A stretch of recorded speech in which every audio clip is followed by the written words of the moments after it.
Muy bien, pues hoy vamos a seguir nuestro estudio en el primer libro de los Reyes y vamos a estar en el capítulo 4.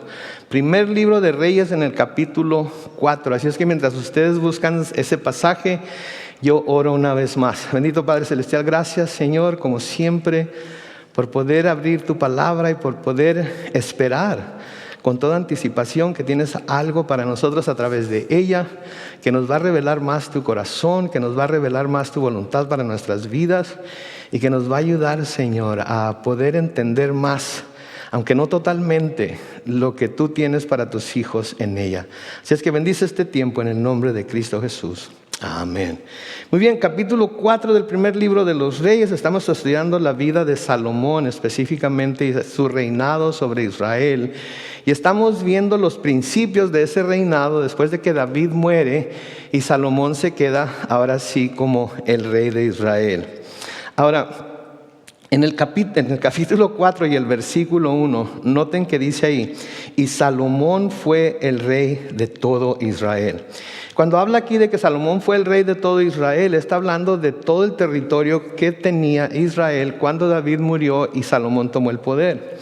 Y también está hablando acerca de todas las tribus de Israel. Si ustedes se acuerdan, Israel tenía 12 tribus. Pero más adelante vamos a ver que empieza a haber como una división que mismo Salomón hace una distinción entre Israel y la tribu de Judá. Ahora sabemos que Salomón era un rey muy sabio, sabemos que una de las cosas o la cosa principal que le había pedido a Dios era que le diera sabiduría, que le diera un corazón entendido para poder gobernar con este pueblo tan grande que Dios le había dado. Pero aun cuando alguien pida sabiduría de parte de Dios y Dios le dé la sabiduría, como seres humanos siempre vamos a tener el libre albedrío de hacer lo que a nosotros nos parezca bien. Entonces podemos ser muy sabios en ciertas áreas de nuestra vida y podemos ser muy sabios en ciertas situaciones, pero a menudo por ser precisamente seres humanos nos dejamos llevar por nuestros propios sentimientos o por nuestras propias experiencias. Y no digo que echamos la sabiduría de Dios por la ventana así tan feo, porque se oye muy feo eso. Pero a menudo sí hasta ponemos un oído sordo a lo que claramente podemos reconocer como algo que Dios nos está diciendo y titubeamos entre hacer lo que el Señor nos está diciendo y lo que nosotros queremos hacer. Y eso le va a pasar a Salomón también más adelante. Porque aun cuando el Señor le da la sabiduría, el corazón entendido que pide, de todas maneras sigue teniendo un problema y es que es un ser humano. Entonces, Salomón fue el rey de todo Israel. Creo que en la Reina Valera 60, si es la que ustedes están leyendo, dice y de Judá. Hace una separación ahí entre Israel y Judá. No estoy muy seguro, no me acuerdo muy bien, pero me acuerdo haberlo leído. Entonces, Salomón ha sido establecido como rey de todo Israel y como lo hacen todos los líderes cuando llegan a la presidencia o a una gobernatura, cualquier posición de liderazgo. Sí, lo que Salomón empieza a hacer inmediatamente es que empieza a escoger a lo que pudiéramos en términos modernos llamar su gabinete. Empieza a componer su gabinete. Empieza a reclutar y a llamar a ciertas personas para que le ayuden a gobernar, para que le ayuden a poder controlar todo lo que va a tener que controlar, porque como vamos a ver más adelante, el reinado de Salomón se va a volver mucho más complejo que el reinado de David. Muchas de las cosas que vamos a ver en el reinado de Salomón, David nunca tuvo que batallar con ellas, aunque sí tuvo que batallar con otras cosas que Salomón nunca va a tener que enfrentar tampoco. Cada reinado, cada gobierno, cada líder tiene sus propios problemas con los cuales lidiar y no todos tenemos los mismos problemas que todos los demás. Cada situación necesita de una, no quiero decir revelación, pero sí de iluminación especial de parte de Dios para poder enfrentarla en la forma en la que Dios quiere que la enfrentemos. No podemos hacer frente a todas las situaciones de la misma manera porque definitivamente todas las cosas a las que tenemos que enfrentar no tienen las mismas causas. Hay diferentes maneras de pensar, diferentes causas por las cuales las cosas llegaron hasta donde llegaron, y eso es precisamente lo que vamos a ver que pasa con Salomón. Pero por ahorita podemos decir que él está escogiendo a aquellos que van a ser parte de su gabinete. Ahora, como ya hemos dicho, Salomón puede ser que él era el hombre más sabio del mundo, y como vamos a ver más adelante, la Biblia nos dice precisamente eso, que ese fue el caso, que él fue el hombre más sabio del mundo. Sin embargo, el hombre que es sabio en verdad siempre buscará consejo fuera de sí mismo. Siempre. Y cuando hablo de hombre, no estoy hablando nada más del género masculino, estoy hablando de mujeres también, estoy hablando del género humano, de la raza humana. La persona que verdaderamente es sabia siempre va a saber que tiene que buscar consejo más allá de sí mismo o de sí misma para poder tener un panorama completo de lo que está sucediendo y por qué le está sucediendo. A menudo, si nada más vemos lo que nosotros vemos con un prisma o con lentes opacos que a veces por nuestros propios prejuicios y nuestra propia manera de pensar no vemos las cosas tal y como son. Pero viene alguien de afuera, viene alguien que está viendo las cosas no dentro de nuestra propia situación, sino de afuera, y nos puede decir exactamente por qué es o ¿qué podemos hacer para remediar lo que está pasando? Porque tiene otra perspectiva. Entonces Salomón sabía, por su misma sabiduría, que iba a necesitar gente que estuviera con él, que le ayudara a gobernar y que le aconsejara cuando llegara a esos tiempos en los cuales iba a tener que enfrentar situaciones difíciles. Aunque él sabía que Dios estaba con él, aunque ya se había exhibido, como vimos en el caso de las dos mujeres que se estaban peleando por el niño, que tenía bastante sabiduría para decidir, de todas maneras, él sabe que como ser humano va a necesitar consejo de afuera de sí mismo. La palabra de Dios es muy clara. Necesitamos consejo de los demás. Necesitamos consejo de afuera. Necesitamos a menudo ir con personas a las cuales nosotros conocemos como personas dignas de confianza primero, y luego que tienen cierto grado de sabiduría, aunque no son todo sabiduría, que tienen cierto grado de conocimiento acerca de los problemas por los que estamos pasando. Y aun cuando no son perfectos, de todas maneras debemos de pedir su punto de vista para tratar de determinar cuál es el siguiente paso a dar. En el libro de Proverbios, en Proverbios capítulo 11 y el versículo 14, leemos esto: cuando no hay buen guía, la gente tropieza. La seguridad depende ¿de qué? De los muchos consejeros. Cuando no hay buen guía, la gente tropieza. Y la seguridad depende de los muchos consejeros. Una de las cosas que a menudo no nos gusta hacer es buscar consejos, porque cuando pensamos en buscar consejo, implica para nosotros que vamos a tener que exponer ciertas cosas de nuestra vida que quizás no quisiéramos tener que exponer. Sí, que quizás no quisiéramos que nadie más supiera, que nadie más sepa. Y entonces, al pensar en que voy a tener que hablar de esto, de aquello, lo que sea, entonces le rehuimos a buscar consejos. Pero si queremos tener seguridad, esto va a depender de buscar mucho consejo. Y no quiere decir que vamos a andar con todo mundo aquí y allá contándole nuestros problemas, sino que quiere decir que vamos a buscar con diferentes personas que nosotros sabemos quiénes son y que nos pueden aconsejar bien, especialmente de acuerdo a lo que las Escrituras dicen, para que nos ayude a tener una perspectiva diferente. En Proverbios, también en el capítulo 15 y el versículo 2, noten lo que dice ahí: los planes fracasan por falta ¿de qué? De consejos, pero triunfan cuando hay muchos consejeros.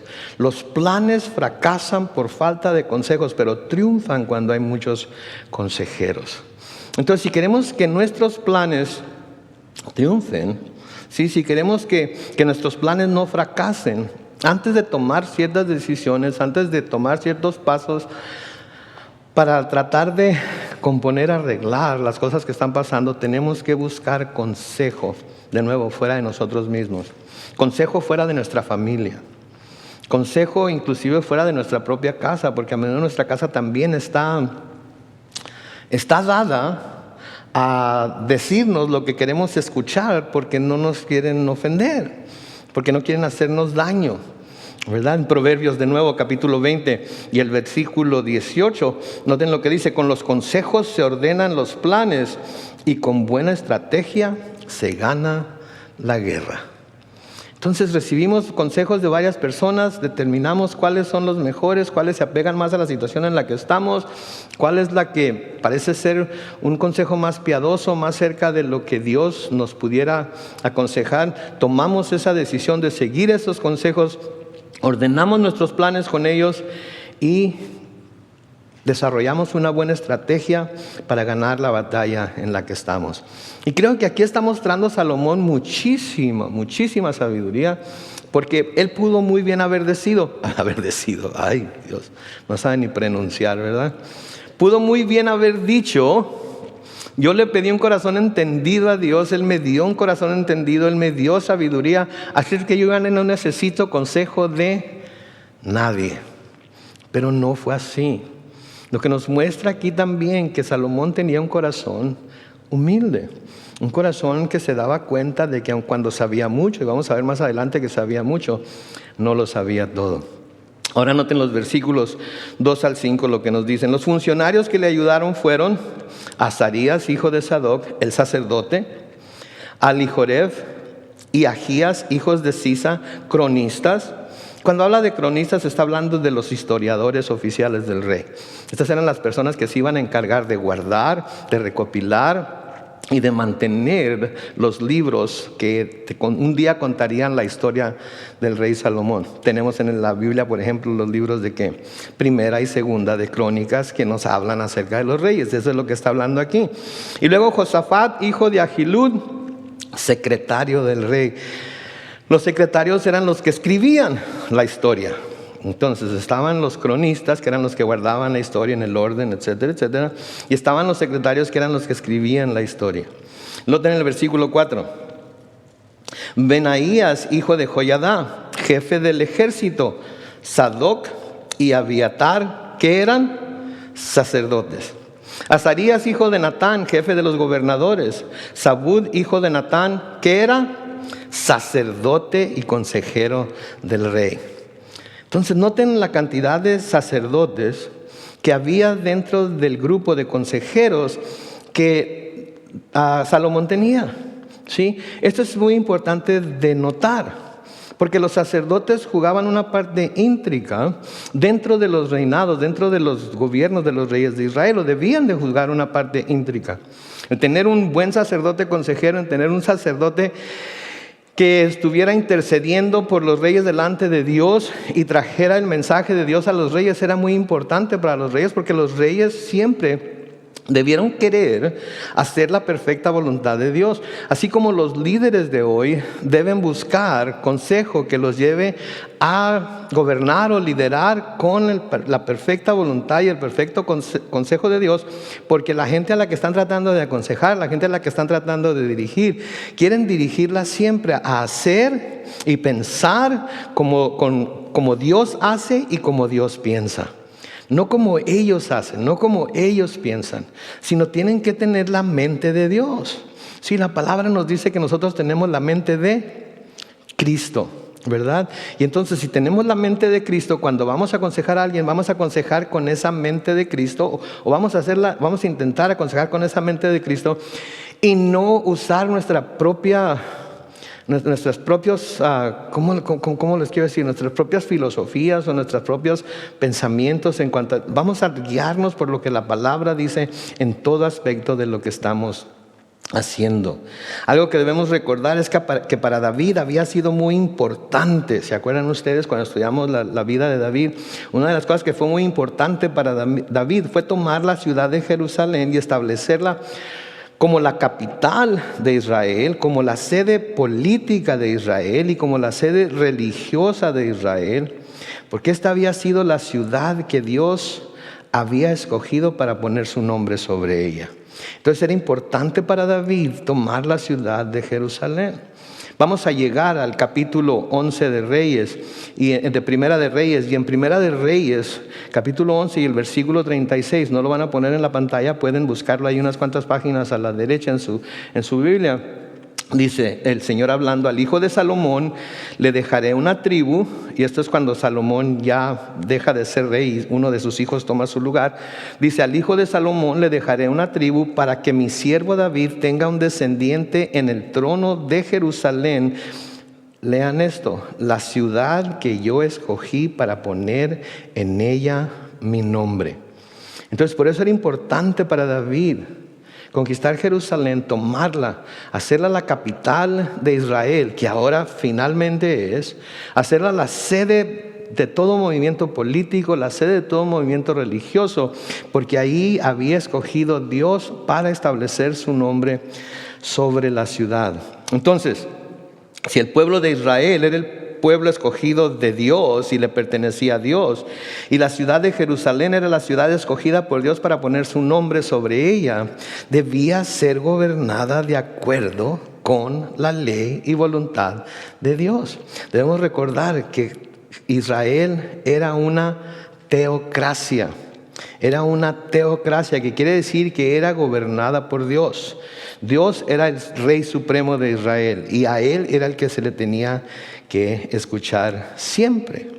Si ustedes se acuerdan, cuando estuvimos en Primera de Reyes capítulo 2, en los últimos momentos de la vida de David, cuando David le está dando consejos a Salomón, le dice en Primera de Reyes 2 y el versículo 2, estoy por recorrer la senda de todos los mortales, ánimo, pórtate como todo un hombre, cumple los mandamientos del Señor tu Dios y no te apartes de sus caminos, sigue sus sendas y cumple con sus leyes y preceptos, tal y como están escritos en la ley de Moisés, y así prosperarás en todo lo que hagas y en todo lo que emprendas.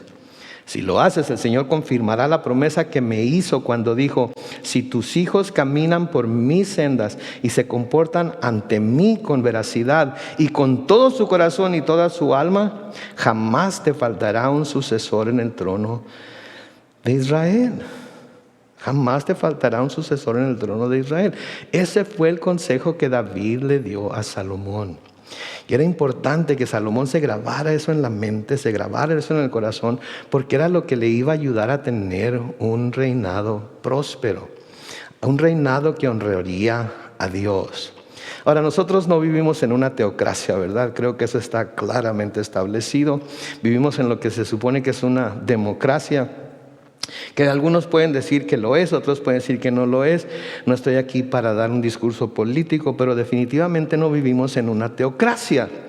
Vivimos en un sistema de gobierno republicano. ¿Qué quiere decir esto? Que se nos representa, que gente que nosotros mismos hemos elegido nos representa ante los gobiernos estatales y federales de este país.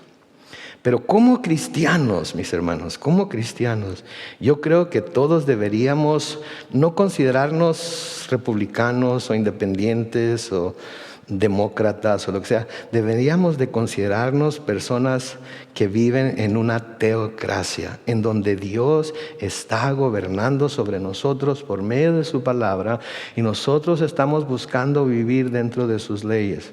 No para quedar bien con Dios y ser salvos por la cumplimiento de esas leyes, como ya se los he dicho muchas veces, sino porque ya somos hijos de Dios y hemos sido hechos salvos en Cristo.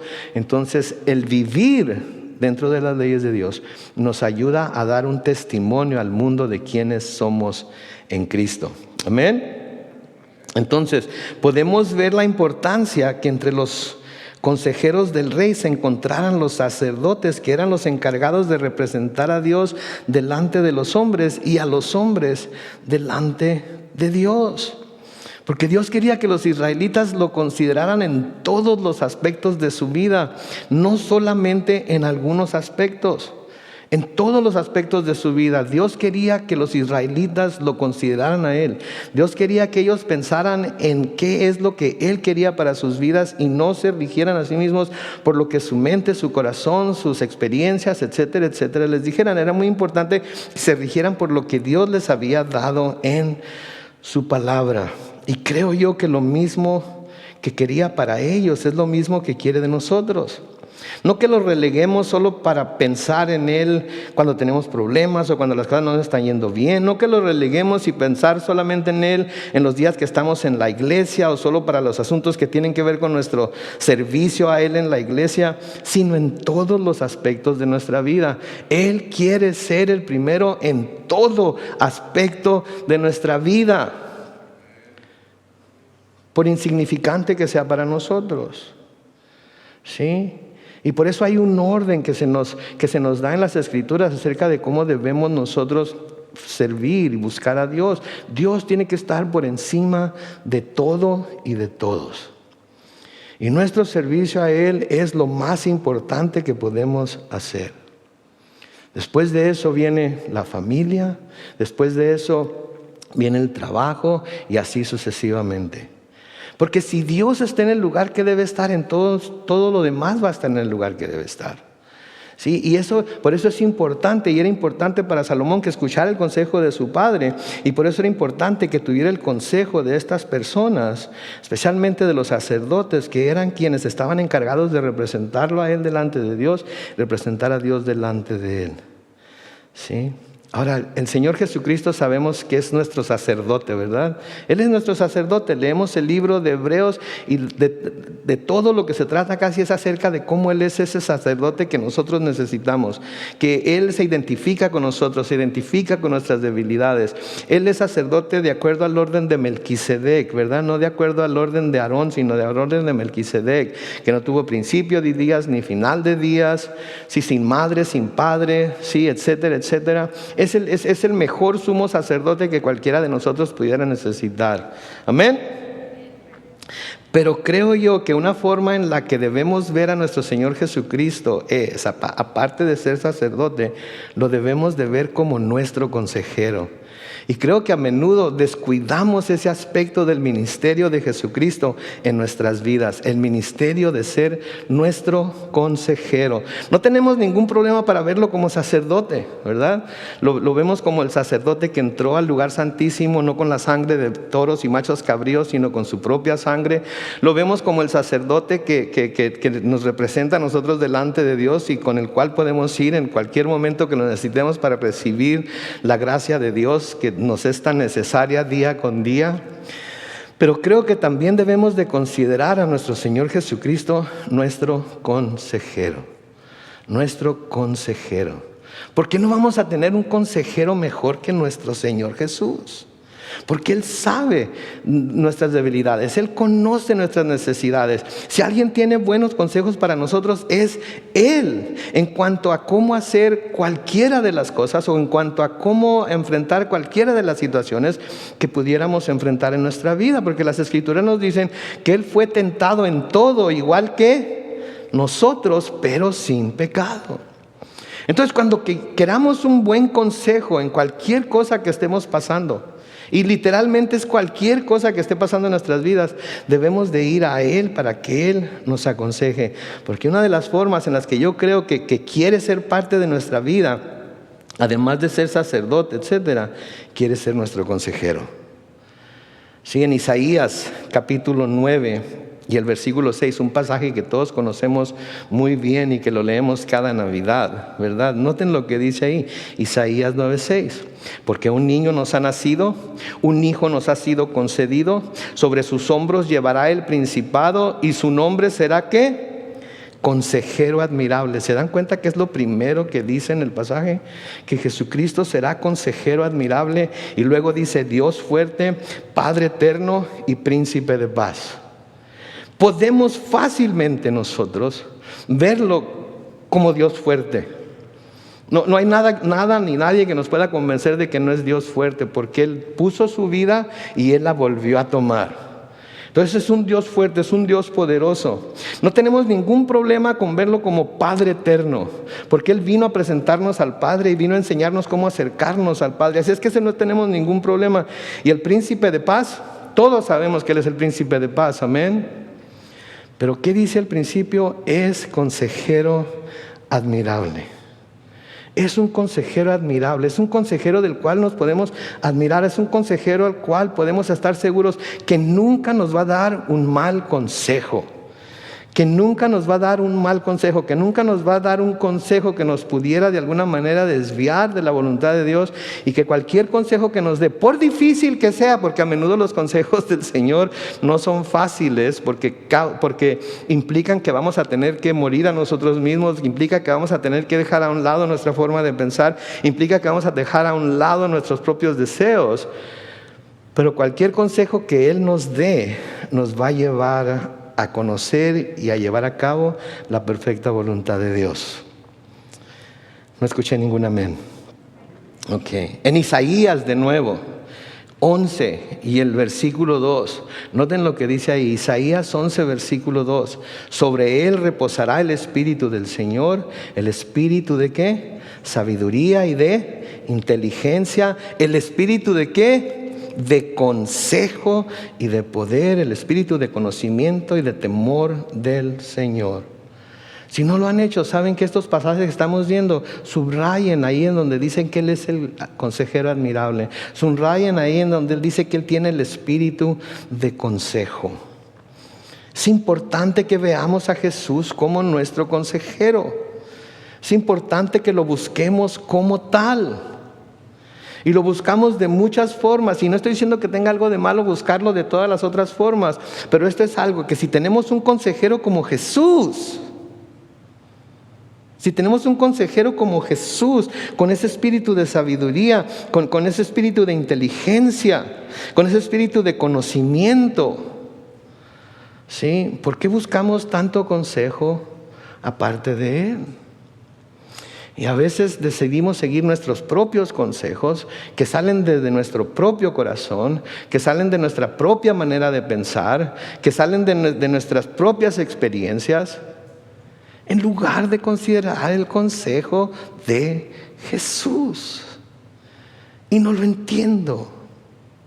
No lo entiendo porque la Biblia está llena de consejos de parte de Jesús para sus seguidores. ¿Escucharon eso? La Biblia está llena de consejos de parte de Jesús para sus seguidores. Quiere decir que es un grupo de personas que son seguidores de Jesús, fieles seguidores de Jesús. No personas que dicen que siguen a Jesús, sino personas que siguen a Jesús en todo aspecto de su vida, todos los días de su vida. Pase lo que esté pasando en su vida, su prioridad es seguir a Jesús de cerca, su prioridad es escuchar lo que Él está diciendo, su prioridad es recibir de parte de Él y poner en práctica lo que Él nos dice en su palabra. Sí.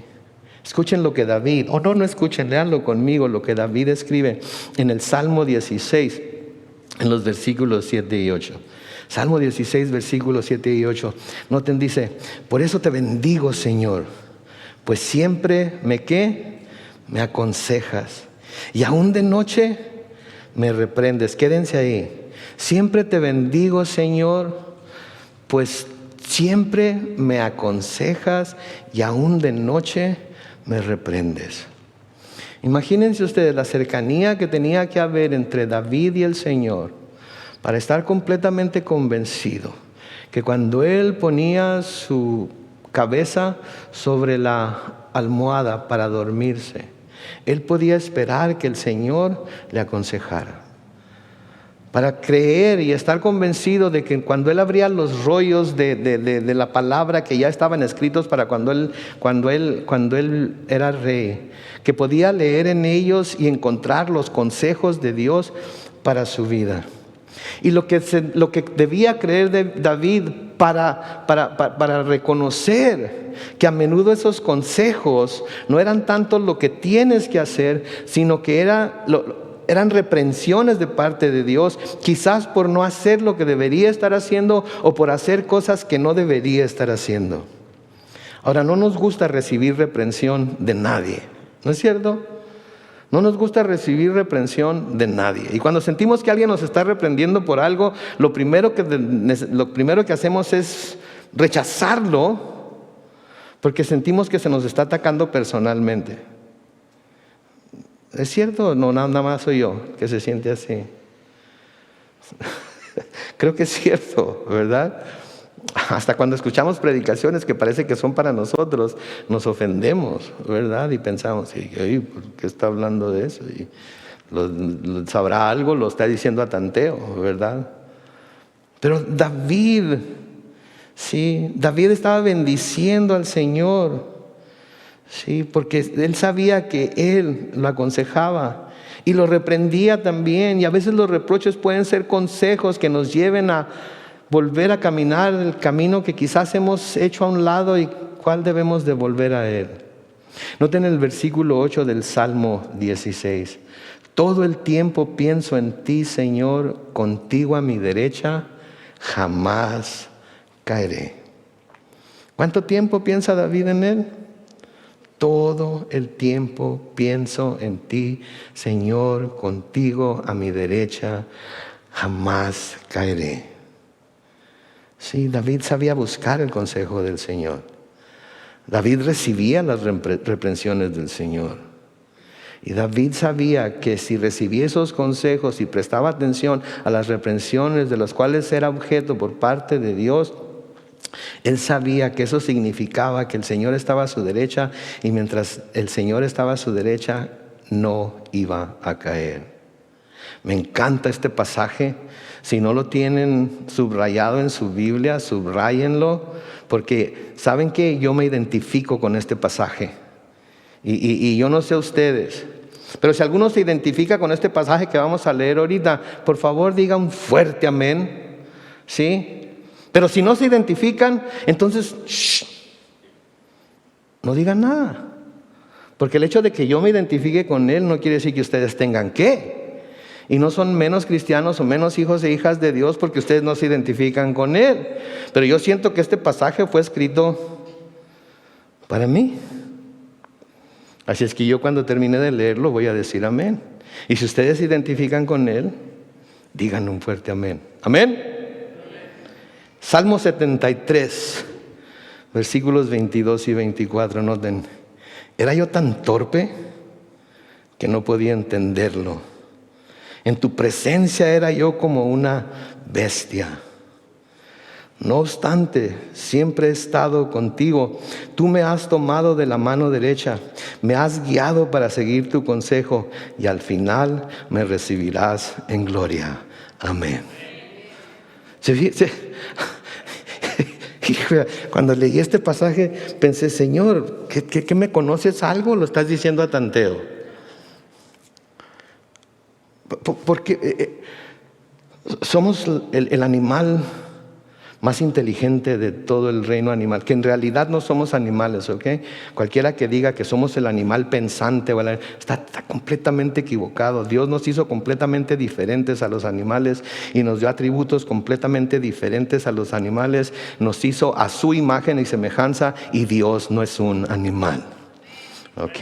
Entonces no somos animales, ni descendimos de los animales. Somos creación de Dios de una manera perfecta, de una manera buena, de una manera que nos parecemos a Él en todo, pero que perdimos esa semejanza a Él cuando Adán pecó en el huerto del Edén. Pero de nuevo, eso es lo que, y yo leo esto, y es lo que yo veo cuando estaba sin Dios. Era un torpe, no entendía nada. Creía que todo lo sabía, pero no entendía nada. Sí, y aunque crecí en un hogar evangélico, sí, si se trataba de entender a Dios, de conocer a Dios, de saber sus pensamientos, de conocer su corazón, era yo como una bestia. Sí, era como una bestia. Y me acuerdo de vez en cuando que mi mamá, cuando se enojaba mucho, ¡animal! Es un animalito cuando se enojaba, pero con cariño de todas maneras. Es un animalito. Y saben que el hombre natural, el hombre sin Cristo, esto es lo que es. Disculpen si alguien se siente ofendido. Yo sé que nos consideramos de nuevo seres pensantes e inteligentes, iluminados, progresivos, que constantemente vamos moviéndonos a una manera de pensar y de vivir y de actuar más perfecta. Pero vean lo que está pasando a nuestro alrededor. ¿Vamos mejorando o vamos empeorando? La humanidad va empeorando cada vez más y más y más. Y los que se dicen ser progresivos y los que dicen que de alguna manera nos están queriendo llevar a un estatus más alto de conciencia, de conocimiento, de alumbramiento, podemos ver que es completamente lo contrario. Y por eso yo creo que la venida del Señor está muy cerca. Pero ese es para otra ocasión. Pero me encanta que aun cuando se reconoce la torpeza, que aun cuando se reconoce que no se entiende nada, que aun cuando se reconoce que es como una bestia, sí, en el versículo 23 dice: y no obstante siempre he estado contigo, tú me has tomado de la mano derecha, me has guiado para seguir tu consejo y al final me recibirás en gloria. Qué cosa tan gloriosa, ¿no? Reconocer que se era todo lo que se dice aquí que se era, torpe, bestia, etcétera, etcétera.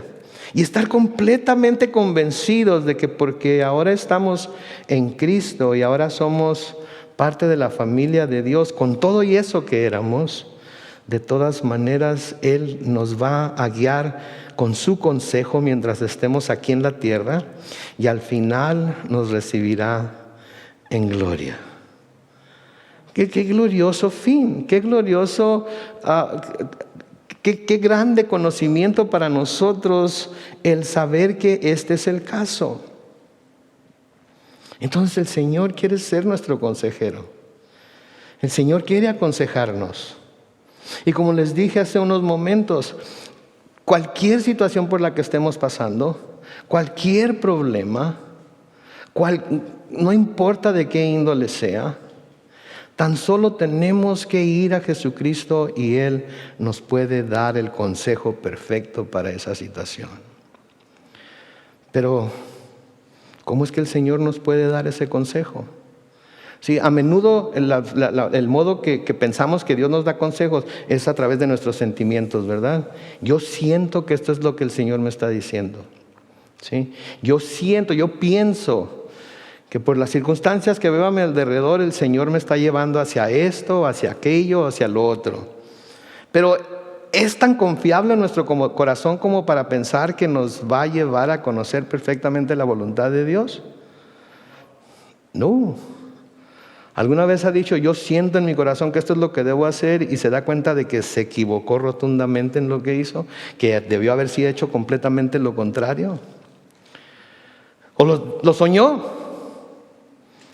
Tuve un sueño y este sueño tiene que ser la voluntad de Dios. ¿Alguna vez ha tenido sueños que nunca se han cumplido o que esperó que se cumplieran y nunca se cumplieron? Si se cumplió parte de ellos, nunca fue como el sueño. ¿Saben cómo es la mejor manera de buscar y encontrar el consejo de Jesucristo para nuestras vidas? Cualquiera que sea la situación en la que estamos pasando, ¿saben cuál es? Su palabra, la palabra de Dios. Y en la palabra de Dios tenemos el consejo de Dios para cualquier situación. ¿Sí? Para poder encontrar consejo tenemos que irlo a buscar, ¿no es cierto? Va a haber mucha gente bien intencionada que va a llenarnos de consejos de lo que deberíamos hacer y lo que no deberíamos hacer y qué pasos deberíamos de dar y qué, etcétera, etcétera, etcétera. Pero para encontrar consejo tenemos que ir a buscar. Hay mucha gente que nos da consejos y nosotros pedirlo. Pero a menudo para encontrar consejo tenemos que ir a buscar ese consejo. Y para encontrar el consejo de Dios tenemos que ir a buscar a Dios. Porque el consejo se trata de nosotros exponer la situación en la que estamos y que Él nos hable y nos diga cuál es las medidas que debemos de tomar o cuáles son los pasos que debemos de dar para que esa situación cambie de acuerdo a su voluntad. Y la mejor manera que tenemos para buscar y encontrar el consejo de Dios es su palabra. Es su palabra. Pero tenemos que estar en la palabra. ¿Sí? No podemos decir: Señor, dime qué tengo que hacer. Aquí estoy, Señor. Señor, dime por favor qué tengo que hacer en esta situación. Aquí estoy, Señor. Ya se le voy a preguntar al hermano fulano, hermano, tengo este problema, dígame, ¿qué cree usted que debo hacer? Hermana, tengo esta situación, ¿qué cree usted que debo hacer? Pues pídale a Dios que le muestre. No, pues que le estaba pidiendo y no me dice nada, ¿no? Yo no sé cómo le hace esa gente que dice que Dios le habla a mí. ¿Qué onda? ¿Quiere estar segura que no va, o seguro que no va a estar escuchando la voz de nadie ni la de su propio corazón, sino la voz de Dios? Está en la palabra de Dios. Todos conocen el Salmo 119, ¿verdad? Sabemos que es el salmo más largo de toda la Biblia. ¿De qué habla el Salmo 119? ¿Cuál es el tema principal del Salmo 119? ¿Nadie sabe? Es la palabra de Dios. La palabra, sus testimonios, todo lo que Él dice. Sí, de eso se trata. Y noten este versículo del Salmo 119. En el Salmo 119 dice: yo me deleito en tus testimonios, porque son mis mejores, ¿qué?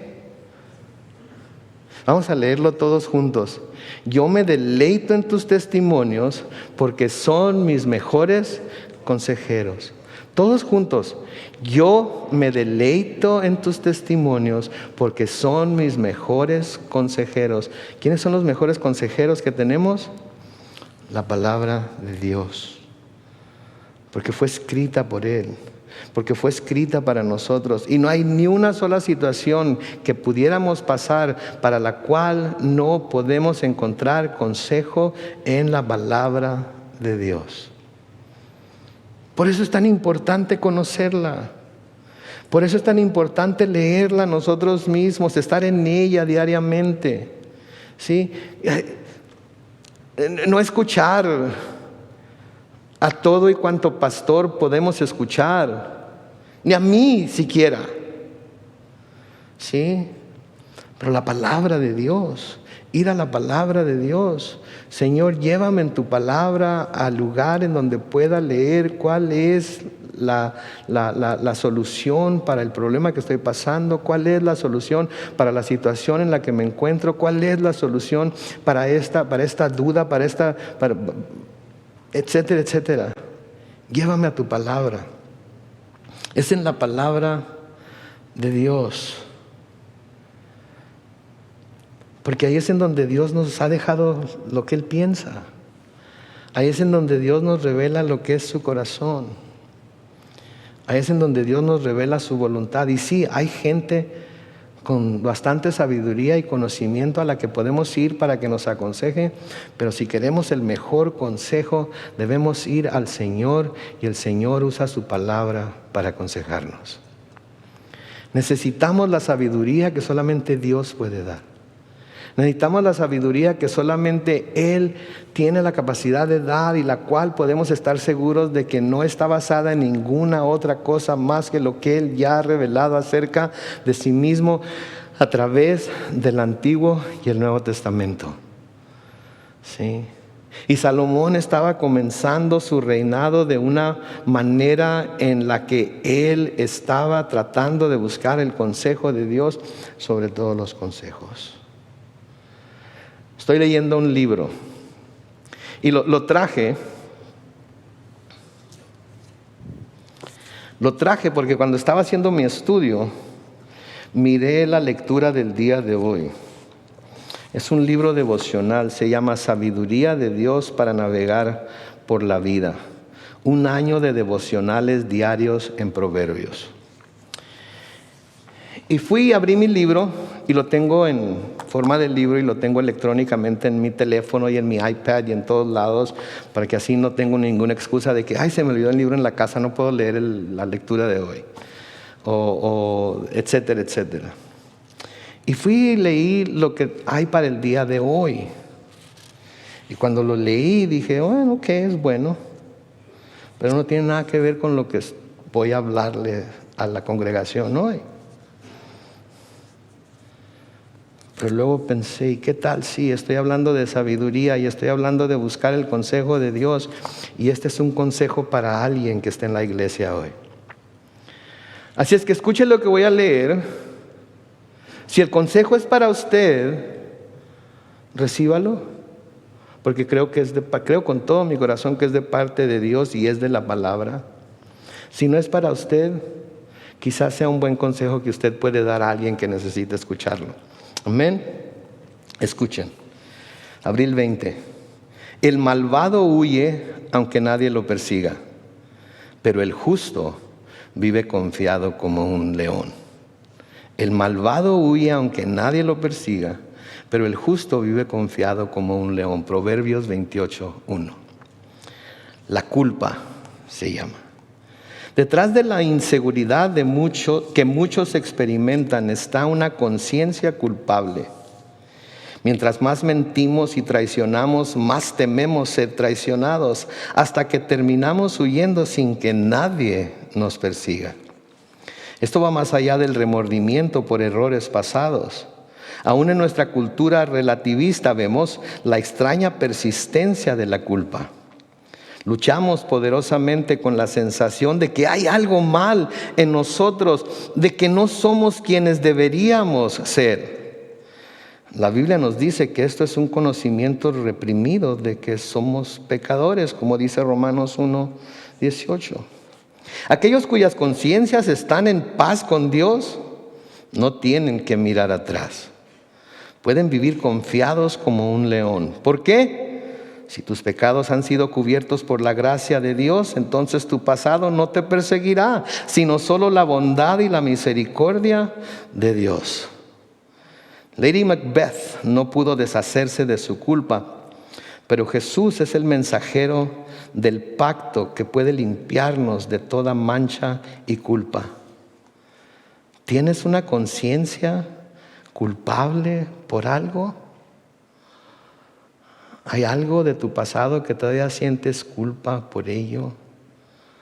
Si creemos en realidad que si confesamos nuestros pecados, Él es fiel y justo para perdonarnos nuestros pecados y limpiarnos de toda maldad, los que lo hemos hecho, ¿qué somos?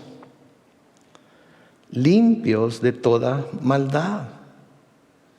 Al final de este consejo, el autor hace una oración y dice: Padre, cuando no confieso las cosas que sé que he hecho mal, trabajo demasiado y me comprometo demasiado. Ahora veo que esto es porque estoy tratando de expiar mis propios pecados, pero no puedo. Permíteme descansar en el sacrificio de tu Hijo y descansar contento. Y no tiene nada que ver con el estudio, excepto que es un consejo de la palabra de Dios, de parte de Dios, para alguien que me está escuchando hoy.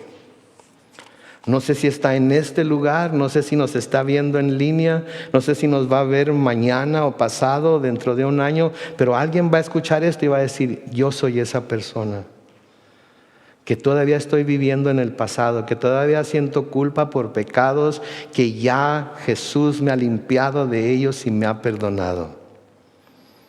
Hay veces que va gente con los pastores, va gente con los... Hermano, ¿por qué no siento? ¿Por qué me siento tan inseguro de que soy salvo? ¿Por qué me siento tan insegura de que soy salva? Porque todavía está queriendo lavar sus propios pecados usted mismo. Acuérdese, si confesamos nuestros pecados, Él es fiel y justo para limpiarnos de nuestros pecados, lavarnos de nuestros pecados, y para perdonarnos nuestros pecados y limpiarnos de ¿cuánta maldad? Toda maldad. Mis hermanos, el Señor Jesucristo es nuestro sacerdote, es cierto, pero el Señor Jesucristo quiere ser nuestro consejero también. Así es que cuando necesitemos consejo, cuando queramos que alguien nos guíe por el camino recto, por el camino correcto, sí, tenemos hermanos y pastores que nos pueden ayudar, pero el mejor consejero es Dios, y es Dios a través de su palabra. Tenemos un consejero admirable, tenemos un consejero poderoso, tenemos un consejero que nunca nos va a llevar por un camino que no sea para nuestro bien. Y a veces los consejos que se nos dan por medio de la palabra son consejos difíciles de seguir, pero son los consejos de Dios. De nuevo, Salmo 119, 24, yo me deleito en tus testimonios porque son mis mejores consejeros. Yo me deleito en tus testimonios porque son mis mejores consejeros. Amén. Oremos. Padre Celestial, te doy gracias por esta noche, te doy gracias por nuestro tiempo en tu palabra, te doy gracias, Señor, porque tú eres bueno y para siempre es tu misericordia. Te doy gracias porque nos llamas, oh Dios, a ver a tu Hijo Jesucristo, no solamente como el sacerdote que intercede por nosotros delante de tu presencia, sino también como aquel que quiere aconsejarnos siempre por medio de su palabra. En las cosas que a veces afrontamos o afrentamos en esta vida, para lo cual necesitamos, Señor, dirección, para lo cual necesitamos el consejo perfecto que nos lleve a cumplir con tu voluntad. Así es que, Señor, en esta noche te pedimos que seas tú nuestro consejero, que seas tú quien nos ayude, Señor, a enfrentar estas situaciones, que a menudo, Padre Santo, no sabemos cómo hacerlo. Pero te pedimos, oh Dios, que por el poder de tu Espíritu nos lleves a buscarte en las páginas de las Sagradas Escrituras para encontrar el consejo perfecto para la situación en la que estamos.